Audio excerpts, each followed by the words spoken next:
ஜிஆர்ஐயின் நேற்று இன்று நாளை பல்கலைக்கழக மானியக் குழுவின் சார்பில் டெல்லியில் நடைபெற்ற பெண்கள் மாநாட்டில் நமது பல்கலைக்கழக பேராசிரியர்கள் doctor Meenakshi, doctor Velumani, doctor Zahida Begum, doctor Vijayanjali ஆகியோர் கலந்து கொண்டு சிறப்பித்தனர்.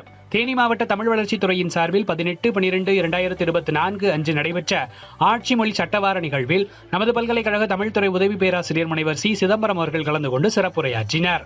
நமது பல்கலைக்கழக தமிழ், இந்திய மொழிகள் மற்றும் கிராமிய கலைகள் புலமும் புதுடில்லி பாரதிய மொழிகள் குழுமமும் இணைந்து அகத்திய மாமுனிவர் ஜெயந்தி விழா மற்றும் தேசிய மாநாட்டினை காந்தி கிராமிய நிகர்நிலை பல்கலைக்கழகத்தில் நடத்தின. இந்த மாநாட்டில் இந்தியாவின் பல்வேறு பகுதிகளைச் சேர்ந்த அறிஞர்கள், பாரம்பரிய மருத்துவர்கள், அகத்தியர் மொழி, இலக்கியம் மற்றும் தேசிய ஒருமைப்பாட்டிற்கு ஆற்றிய பங்களிப்புகள் குறித்து உரையாற்றினர். வேளாண்மை மற்றும் கால்நடை அறிவியல் புலத்தினர் மாநாட்டில் கண்காட்சிக்கு ஏற்பாடு செய்திருந்தனர்.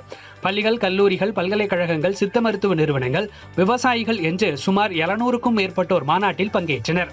மாணவர்களுக்கு அகத்தியர் பற்றிய போட்டிகள் நடத்தப்பட்டு கேடயங்களும் சான்றிதழ்களும் வழங்கப்பட்டன.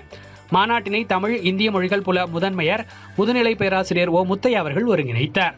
UBA மண்டல ஒருங்கிணைப்பு மையங்களின் செயல்திறனை ஆய்வு செய்த மத்திய கல்வி அமைச்சகத்தின் மதிப்பீட்டு குழு 2023-2024 ஆண்டிற்கான சிறந்த முதல் நிலை மண்டலமாக நமது காந்தி கிராமிய நிகர்நிலை பல்கலைக்கழகத்தின் கீழ் செயல்பட்டு வரும் தென்மண்டல UBA மையத்தை தேர்வு செய்துள்ளது.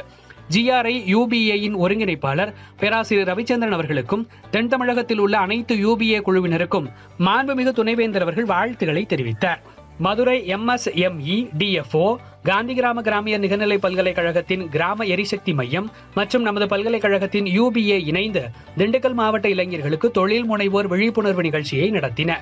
இந்த நிகழ்ச்சிக்கு மாண்புமை துணைவேந்தர் ந. பஞ்சநதம் தலைமை வகித்தார். இந்த நிகழ்வின் மூலமாக 87 இளைஞர்கள் பயனடைந்தனர். மகாராஷ்டிரா மாநிலம் வார்தாவில் உள்ள சேவிகாசிரம் ஆசிரமத்தில் நடைபெற்ற கிராம சேவை பணியில் நமது பல்கலைக்கழக மாணவ மாணவியர்கள் கலந்து கொண்டனர். இந்த நிகழ்வில் பங்கேற்ற மாணவர்கள் மற்றும் ஆசிரியர்களுக்கு நமது மாண்புமை துணைவேந்தர் வாழ்த்துக்களை தெரிவித்தார். நமது பல்கலைக்கழக ஆங்கிலம் மற்றும் அயல்நாட்டு மொழிகள் புலத்தின் இணை பேராசிரியர் டாக்டர் ஆனந்த விஜயா அவர்களை மதுரை காமராசர் பல்கலைக்கழக செனட் உறுப்பினராக தமிழ்நாடு மாண்புமை ஆளுநர் அவர்கள் நியமித்துள்ளார். நாக்பூர் இன்ஸ்டிடியூட் ஆஃப் மேனேஜ்மெண்ட் நிறுவனத்தில் நடைபெறும் வருங்காலத்திற்கான தலைமைத்துவ பண்புகளை வளர்த்தெடுத்தல் எனும் பொருளில் 5 நாட்கள் நடைபெறும் பயிலரங்கில் தமிழ், இந்திய மொழிகள் புலத்தின் புல முதன்மையர் ஓ முத்தையா, புவி தகவலியல் துறை தலைவர் எம் முத்துக்குமார் இருவரும் கலந்து கொண்டுள்ளனர். மத்திய அரசின் FIST திட்டத்தில் வேதி அறிவியல் ஆய்விற்காக ரூபாய் 2.20 கோடி நிதி உதவி பெற்ற வேதியியல் துறையின் பேராசிரியர் பெருமக்களுக்கு நமது மாண்புமை துணைவேந்தர் ந. பஞ்சநதம் பொன்னாடை அணிவித்து பாராட்டுகளை தெரிவித்தார். மத்திய அரசின் FIST திட்டத்தில் இயற்பியல் ஆய்விற்காக ரூபாய் 44 லட்சம் நிதி உதவி பெற்றுள்ள இயற்பியல் துறையையும் பேராசிரியர் பெருமக்களையும் மாண்புமை துணைவேந்தர் ந. பஞ்சநதம் அவர்கள் பாராட்டினார். நமது பல்கலைக்கழக ஆசிரியர்கள் மற்றும் மாணவர்கள் VPP, அதாவது கிராம தங்கள் திட்டம் 2024 2 கட்டங்களில் பங்கேற்று வெற்றிகரமாக நடத்தி காட்டினர். விரிவாக்க பணித்துறை தலைவர் பேராசிரியர் R. வெங்கட் ரவி இதற்கான ஏற்பாடுகளை செய்திருந்தார். நன்றி.